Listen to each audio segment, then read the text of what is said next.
Assalomu alaykum hurmatli tinglovchilar. Bugun bizning navbatdagi darsimiz qorin bo'shlig'idagi juda ko'p a'zolarni qon bilan ta'minlaydigan arteriyalar haqida bo'ladi. Bugun biz sizlar bilan quyosh poyasi yoki qorin poyasi, seliak arteriya hamda tutqich arteriyalari, mezenterik arteriyalar hamda jigarning portal vena sistemasi haqida gaplashamiz. Bugungi darsimizda biz o'tishimiz kerak bo'lgan 3 ta qon tomiri haqida gaplashamiz. Birinchisi qorin aortasining tarmoqlaridan bo'lmish bu qorin poyasining truncus ciliacus haqida gaplashimiz kerak. Undan keyin esa arteriya mezenterica superior va arteriya mezenterica inferior haqida ma'lumot berib o'tishga. Lekin bu qon tomirlarini to'liq tushunishlik uchun men biroz orqaga qaytaman-da, qorin aortasidan to'liq yangidan boshlayman. Qorin aortasi bu aortaning diafragmadan o'tgandan keyin qorin bo'shlig'ida joylashgan qismi hisoblanadi. Bu aorta abdominalis deb ataladi. Qorin aortasi ikki xil tarmoqqa bo'linadi. Birinchi tarmog'i qorin aortasining parietal tarmoqlari. Parietal tarmoqlari degani qorin bo'shlig'ining devorlarini qon bilan ta'minlovchi qon tomirlari hisoblanadi. Ikkinchi tarmoqlar esa qorin aortasining visceral tarmoqlari. Bu qorin aortasining visceral tarmoqlari qorin bo'shlig'idagi a'zolarni qon bilan ta'minlash kerak bo'ladi. Qorin bo'shlig'idagi a'zolarni qon bilan ta'minlaydigan visceral tarmoqlar esa o'z yo'lida yana ikkita qismga bo'linadi. Ya'ni visceral tog' tarmoqlariga va visceral juft tarmoqlariga bo'linadi. Visceral tog' tarmoqlarga kiradi qorin poyasi, truncus ciliacus, yuqori tutqich arteriyasi, arteria mezenterica superior va pastki tutqich arteriyasi, arteria mezenterica inferior kiradi. Qorin bo'shlig'ini visceral juft tarmoqlariga esa o'rta buyrak usti bez arteriyasi, arteria suprarenal media, buyrak arteriyasi, arteria renalis hamda erkaklarda urug'don arteriyasi, arteria testicularis, ayollarda esa tuxumdon arteriyasi, arteria ovarika bo'linadi. Bu ikkala arteriyaning jinsiy a'zolariga bo'lganligi uchun gonoral arteriya degan nomi ham mavjud bo'ladi. Demak, biz bugun sizlar bilan qorin bo'shlig'idagi qorin aortasining tog' uchta tarmoqi haqida to'xtalib o'tamiz. Avvalida diafragmadan chiqqan qorin aortasi tasvirlangan va qorin aortasi chanoq sohasiga tushib, ikkita umumiy yonbosh arteriyalarga bo'linadi. Demak, biz mana shu qismlarda joylashgan arteriyalar haqida to'xtalib o'tamiz. Qorin aortasining 3 ta tog' tarmoqlari mavjud edi. Bulardan birinchisi mana bu tarmoqning nomi seliak yoki qorin poyasi deb ataladi. Ikkinchi tarmoq esa mana bu tarmoq hisoblanib, mezenterica superior deb ataladi. Uchinchi tarmoq esa mana bu tarmoq hisoblanib, arteria mezenterica inferior deb ataladi. Qorin aortasining birinchi tog' tarmog'i truncus ciliacus. Truncus ciliacus qorin poyasi deb ataladi. U 3 ta tarmoqqa bo'linadi. Mana shu truncus ciliacus mana qorin aortasi.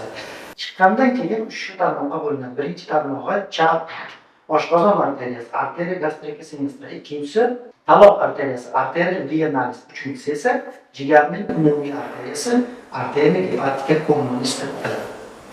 Chap oshqozon arteriyasi oshqozonning kichik egirligining, ya'ni oshqozonning kichik egirlik chap qismini qon bilan ta'minlash vazifasini oladi. Bu yerda arteria gastrica sinistra qizil o'ngachning abdominal qismiga ta'minot beradi va uni ramus esophagealis degan shoxi ham mavjud bo'ladi. Ikkinchi tarmog'i venalis esa oshqozonning orqa devoridan taloq tomonga yo'naladi. Oshqozonning katta egirlik qismiga borib 4 ta tarmoqqa bo'linadi. Birinchi tarmog'i yuqoriga oshqozonning kalta tarmoqlari, arteria gastrica brevisga, pastga yo'nalgan esa oshqozon chalg'a arteriyasi, arteria gastrica sinistraga hamda to'g'ri yo'nalgan qismi esa ramus pancreatica bilan arteria venalisi tarmoqlanadi. Umumiy jigar arteriyasiga to'xtaladigan bo'lsak, umumiy jigar arteriyasi yana 3 ta tarmoqqa aylanadi. Birinchi tarmog'i arteria gastrica dextra, bu oshqozonning kichik egirligining o'ng tomonidan ta'minlaydi qon bilan. Ikkinchi tarmog'i arteria gastroduodenalis. Arteria gastroduodenalis oshqozonning va 12 barmoqcharning qo'shilish joyidan orqa tomonidan o'tib, yana ikkita tarmoqqa bo'linadi. Bir tarmog'i oshqozonning katta egirligi bo'ylab ketuvchi arteria gastrica dextrani, ikkinchi tarmog'i esa yuqoriga oshqozon osti bezi uniki barmoqli ichak tarmog'i bo'lmish arteriya pankreat duodenal. Ushbu arteriya oshqozon osti bezi va uniki barmoqli ichakni qon bilan ta'minlaydi. Uchinchi tarmog'i esa arteriya hepatika propria deb ataladi. Ya'ni jigarning xususiy arteriyasi deb ataladi. Bu arteriya jigar darvozasiga borgandan keyin o'ng va chap jigar bo'laklariga boruvchi arteriya hepatika dextra, arteriya hepatika sinistra degan arteriyalarga bo'linadi. Shu yerda arteriya hepatika dextradan bir tarmoq chiqadi va bu tarmoq jigarning ostida joylashgan o't qopini ta'minlaydigan arteriya sinistkani hosil qiladi. Ikkinchi toq arteriyamiz bu arteriya mesenterica superior. Bu degani yuqori tutqich arteriyasi degani. Bu yuqori tutqich arteriyasi 6 ta tarmoq beradi. Birinchi tarmoq esa arteriya pancreaticoduodenalis inferior deb atalib, oshqozon osti bezi va uniki barmoqli ichakning pastki arteriyasi hisoblanadi. Yuqori arteriyasi yuqori tomondan, pastki arteriyasi pastki tomondan oshqozon osti bezi va uniki barmoqli ichakni qon bilan ta'minlaydi. Mana shu yerda bir narsaga to'xtalib o'tmoqchiman. Oshqozon osti bezini qon bilan ta'minlaydigan 3 ta arteriyaga to'xtalib. Birinchisi arteriya pancreaticoduodenalis inferior, ikkinchisi arteriya pancreaticoduodenalis superior, uchinchisi esa arteriya renalisdan chiquvchi ramus pancreatitis hisoblanadi. Yuqorgi mezenterial arteriyaning ikkinchi tarmog'i arteriya colica media deb ataladi. Bu arteriya colica media ko'ndalang chambar ichagini qon bilan ta'minlash vazifasini oladi. Uchinchi tarmog'imiz arteriya colica dextra deb ataladi. Bu ko'tariluvchi chambar ichagini qon bilan ta'minlaydi. To'rtinchi tarmog'imiz arteriya ileocolica, ya'ni yonbosh ichakni hamda yon ichakni yuqoriga o'tuvchi qismi qon bilan ta'minlashi bo'yniga oladi. Beshinchi tarmoq esa arteriya iliaca deb ataladi. Bu iliaca yonbosh ichakni qon bilan ta'minlaydi. Va oxirgi tarmoq esa arteriya ligularis. Bu arteriya ligularis ingichka ichakning och ichak qismini qon bilan ta'minlashni bo'yniga oladi. Va uchinchi toq tarmog'imiz esa arteriya mesenterica inferior. Arteriya mesenterica inferior pastki tutqich arteriyasi qorin orqasining visceral uchinchi toq tarmog'i hisoblanib, 3 ta qon tomir tarmoqlarini beradi.